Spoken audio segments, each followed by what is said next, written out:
तो दोस्तों, अगर आप किराना स्टोर का बिज़नेस करते हो या फिर खोलने की सोच रहे हो, तो एक चीज़ उसमें बहुत ही ज़्यादा मुसीबत आपको खड़ी कर सकती है, जो कि है उधारी। मेरे एक सब्सक्राइबर ने मुझे बार-बार पूछा है, जो उसको मैनेज कैसे किया जाए, उधारी से कैसे बचे। तो उधारी के बारे में स्पेशल वीडियो है, जो कि पारस वर्मा है, वो बहुत ही ज़्यादा कमेंट करते हैं मेरे वीडियोज़ पे, जो कि उधारी का स्पेशल आप वीडियो बनाइए। तो मैं एग्जांपल के साथ आपको बताता हूँ कि उधारी देना कितना यहाँ पे बुरा साबित हो सकता है, इतना बुरा क्यों है, इससे बच के क्यों रहना चाहिए। तो फर्स्ट ऑफ ऑल आप लोग जान लीजिए, अगर एक पेन है, ये लिंकलाइजर पेन है, आप लोग सब जानते होंगे, और ये रिटेल में 10 रुपये का बिकता है, वैसे 8 रुपये का भी बिकता है। तो मान के चलिए 10 रुपये का ही बिक्री है रिटेल में।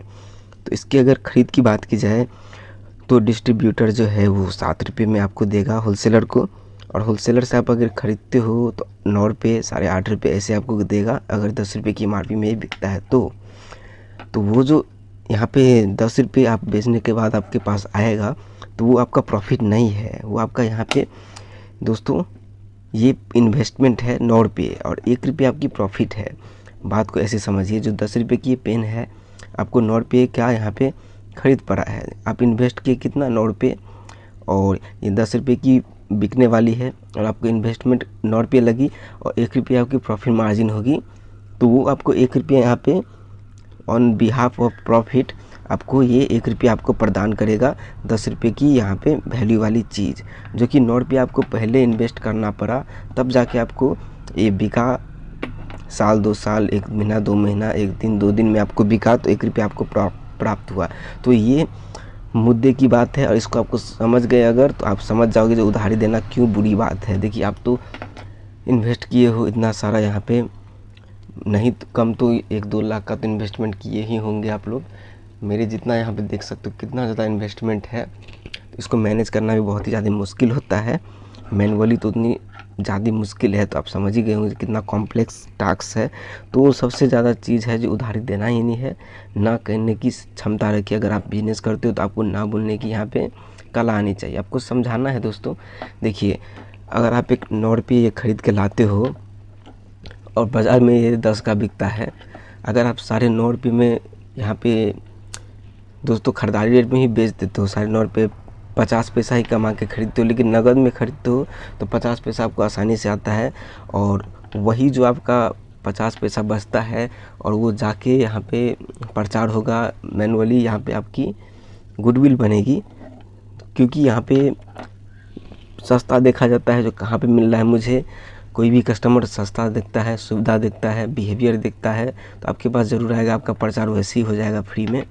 तो जो यहाँ पे उधारी में आप 1-2 बेच पा रहे थे, वो अचानक से 10 बिकेगा, तो उधारी में 1-2 बेचते तो 2-3 रुपया यहाँ पे प्रॉफिट मिलता, जो कि यहाँ पे आपका यहाँ पे प्रॉफिट तो जाता ही, साथ में उसके साथ आपका यहाँ पे इन्वेस्टमेंट जो आपकी जेब से जो खर्चा लगा था इसको ख़रीदने में, वो भी चला जाता है उधारी में।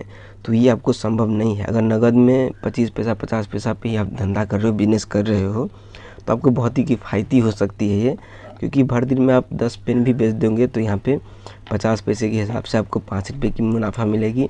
वहीं पे अगर 5 पेन आप बेच देते हो तो 5 रुपये आपको मिलेगा ज़रूर, लेकिन 1 रुपये प्रॉफिट के साथ, लेकिन आपका यहाँ पे 45 रुपये की पूंजी भी फंस जाएगी। तो ये बात आपको ध्यान में रखना है। तो यही थी दोस्तों, जो उधारी क्यों बुरा है, आपको क्यों देना है। अगर आप छोटे दुकानदार हो, इन्वेस्टमेंट किए हो, कहीं से कर्जा लेके किए होंगे, भले ही कर्जा नहीं ले होंगे बैंक से या फिर कहीं से, तो रिश्तेदार से, अपने माँ बाप से, यहाँ तक कि अपनी पत्नी से उधारी लिए होंगे, किसी से तो लिए होंगे, कहीं से जुगाड़ लगा के अपना ही पैसा होगा, तो वो आपका पूंजी लगा है, लाइबिलिटी है, तो उसको आप उधारी में फंसाते हो, तो आपकी बहुत ही बड़ी बेवकूफ़ी हो सकती है ये। और मान लीजिए फिर भी ये चलने वाली लायक नहीं है, फिर भी आपको मजबूरी में देनी पड़ रही उधारी, तो इसको मैनेज कैसे किया जाए। तो यहाँ पे मैं आप लोगों को सिस्टम बताता हूँ, जो फर्स्ट ऑफ ऑल यहाँ पे मैं आप लोगों को दिखाता हूँ।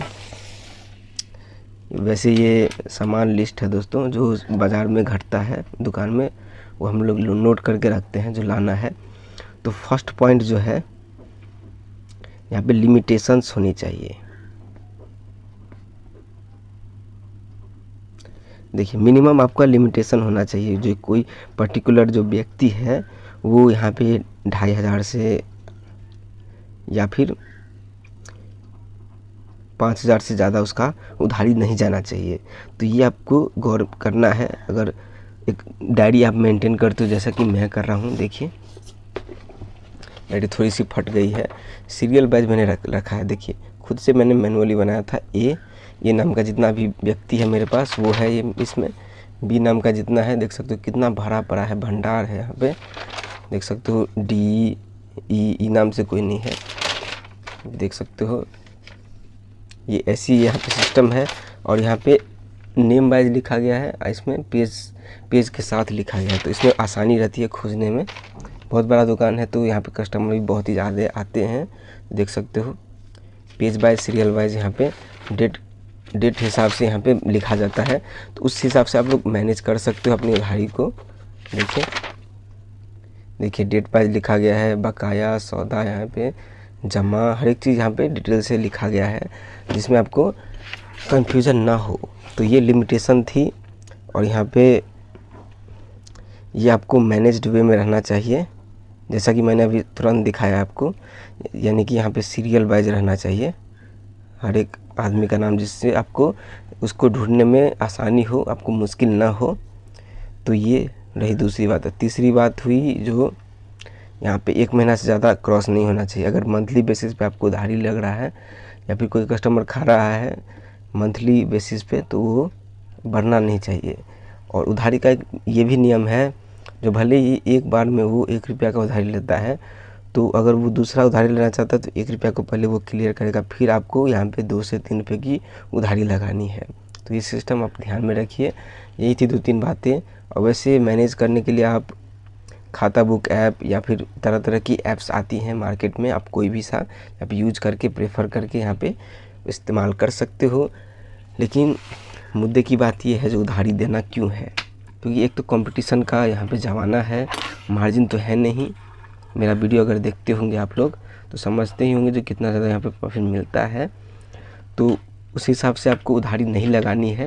अगर उधारी लगाते हो फिर भी तो ये बातों का ध्यान रखना है, लिमिटेशन लगानी है, आपको मैनेज्ड वे में रहना है और यहाँ पे एक उधारी को क्लियर करके ही दूसरा उधारी पे बात करना है।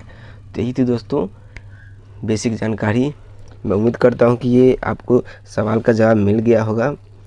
मैं जितना एक्सपीरियंस था मैं उस हिसाब से बताया। मुझे कोई छूट हुई हो या फिर भूल हुई हो, मुझसे कुछ छूटा हो पॉइंट, तो कमेंट में ज़रूर बताइए। और अगर ये वीडियो पसंद है तो वीडियो को लाइक ज़रूर कीजिए।